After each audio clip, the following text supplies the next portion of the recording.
औज़ुबिल्लाहि मिनश्शैतानिर्रजीम बिस्मिल्लाहिर्रहमानिर्रहीम अल्लाहुम्मा सल्लि व सल्लिम मुबारक अला सय्यिदिना मुहम्मद व अला आलि मुहम्मद।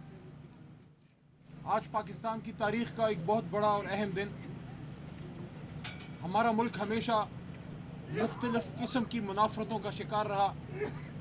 सिंधी बलोच से बरसरे पैकार, बलोच को पंजाबी से लड़ा दिया गया। हालांकि हमारी आवाम कभी भी एक दूसरे से नफ़रत नहीं करती थी, लेकिन हमें ऐसी सियासी क़ियादत की अशद ज़रूरत थी जो इन मसनूई दरारों को पुर कर सके। और अल्लाह ताला का लाख लाख शुक्र है कि हमें इमरान खान साहब जैसा लीडर मिला कि वो सिर्फ पाकिस्तान का नहीं, उम्मत मुस्लिमा का लीडर है।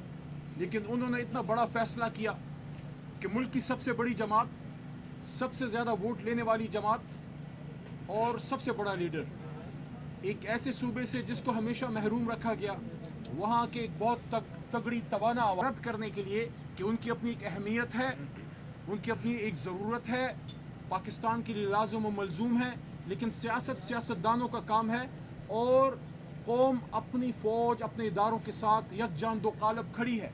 लेकिन इस पे एक मौक़िफ़ है तहरीक इंसाफ का, जो आइनी मौक़िफ़ है, जिस पे चकज़ई साहब ने भी उस दिन गुफ्तगू फरमाई कि हम चाहते हैं कि हम आइन के मुताबिक इस मुल्क को चलाएं। उनकी गुफ्तगू से किसी को सियासी इख्तिलाफ हो सकता है, लेकिन कल रात जो उनके घर पे छापा मारा गया, जो ज़्यादती की गई, जो उनके वहाँ गार्ड्स को भी उठाया गया, उस पर पाकिस्तान तहरीक इंसाफ की पार्लियामेंट्री पार्टी, जो इस सुन्नी इत्तेहाद कौंसिल के नाम से आर्जी तौर पर पार्लिमान में है, साथ में हमारे चीफ आमिर डोगर साहब, जनरल सेक्रेटरी जनाब उमर अयूब खान साहब, फाउंडिंग चेयरमैन इमरान खान साहब की जानिब से सिटिंग चेयरमैन जनाब बैरिस्टर गौर साहब और हमारी तमाम पाकिस्तान तहरीक इंसाफ इसकी पुरजोर मजम्मत करती है। और हम ये समझते हैं कि इस तरह के मामलात से इशूज़ हल नहीं होंगे। जज्बात में आए बगैर ठंडे दिमाग से बैठ के हम पाकिस्तान के मसाइल का हल इस पार्लिमान में हल कर सकते हैं, जो हमेशा चकज़ई साहब भी ये बात करते थे, इमरान खान साहब भी ये बात करते हैं, और शोमई किस्मत मियाँ नवाज शरीफ साहब और जरदारी साहब भी ये बात करते थे, लेकिन उस पर अमल करना उनका नदारद। बहरहाल इंशाल्लाह हम पुरुमीद हैं, आखिरी बात, कि ये फ़ैसला इमरान खान साहब का पाकिस्तान के लिए एक बहुत देर पा बहुत बेहतर होगा जमहूरियत की बका और इस्तेहकाम के लिए। और इंशाल्लाह हम पुरुमीद हैं कि हम असली वोट फॉर्म 45 वाले वोट से इंशाल्लाह चकज़ई साहब को सदर बनाएंगे। और इसमें हमारे तमाम इकाइयाँ, हमारे तमाम सूबों से हमारे MPA साहिबान, मरकज़ से, हर जगह से हमें इंशाल्लाह हमारी जमात से सपोर्ट मिलेगी। मैं दरख्वास्त करूँगा चकज़ई साहब से, उसके बाद चीफ विप साहब भी खड़े कि थोड़ा सा अपने ख्यालात का इज़हार कीजिएगा।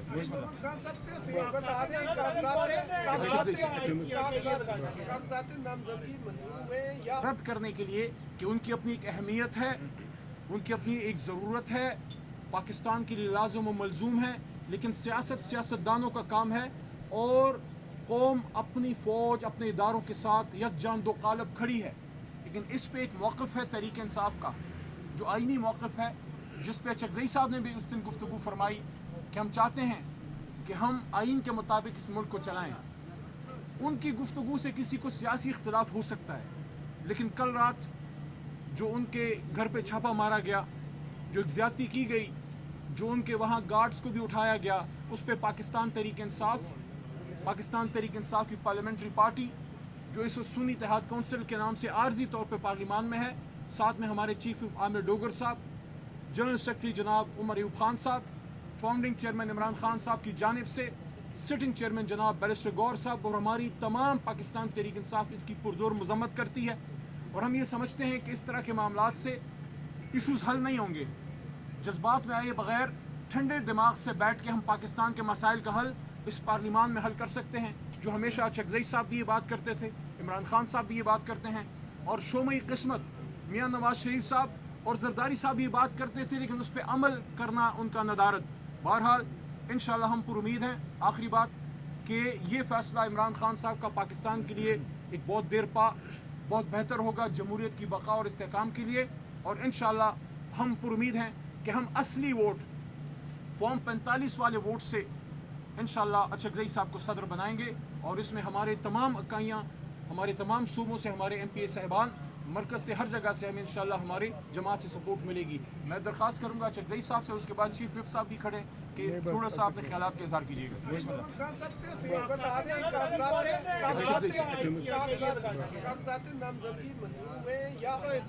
منظور ہوئے منظور ہو گئے. اعتراض کیا تھا؟ نہیں کوئی اعتراض نہیں تھا, بس منظور ہوئے. فربلس سے اعتراض جس طرح ہوتے رہتے ہیں, ظاہر ہے کسی نہ کسی کو تو پاکستان کی یگانگت اور اتحاد سے تکلیف تو پہنچے گی. چلو بس آئے سے مفاہمت کی سیاست جو عمران خان صاحب نے ابھی شروع کی ہے وہ 2018 میں کیوں نہیں کی؟ اور جو لقابات, جو الفاظات محمود خان التقوی کے بارے میں اسمبلی میں استعمال کرتے رہے بانی پی ٹی آئی, کیا وہ دھل گئے؟ آپ کا سوال ہو گیا. سر جی, اگر ہم اسی طرح دائروں میں سفر کریں گے تو ہم تو لڑتے رہیں گے, 25 کروڑ رولتے رہیں گے.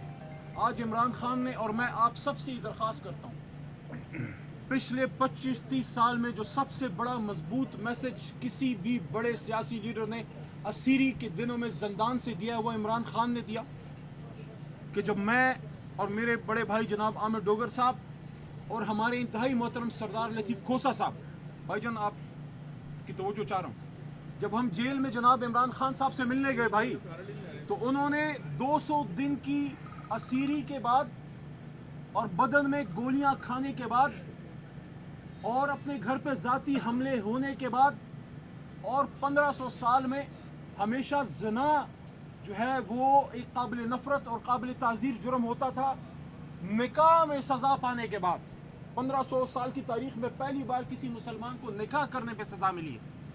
ان ساری چیزوں کو برداشت کرنے کے بعد اور اپنے بہت سے جوان کھونے کے بعد, ذل شاہ شہید ہونے کے بعد اور اس طرح کی بے شمار قربانیوں کے بعد, ارشد شریف کی شہادت کے بعد, میسج اندر سے کیا گیا کہ میں فتح مکہ ماڈل پہ یقین رکھتا ہوں, میں سیاسی استحکام پہ یقین رکھتا ہوں, سیاسی انتقام پہ نہیں.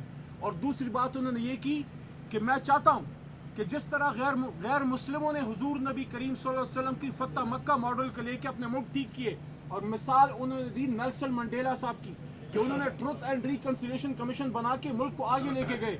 یہ عمران خان کا میسج ہے جیل سے سیاسی استحکام کا. آئے سر, ٹائم ہو گیا, آ جائیں. وہ ہمارے موقف پہ آ جائیں, پھر انشاءاللہ ان کے ساتھ کرتے ہیں.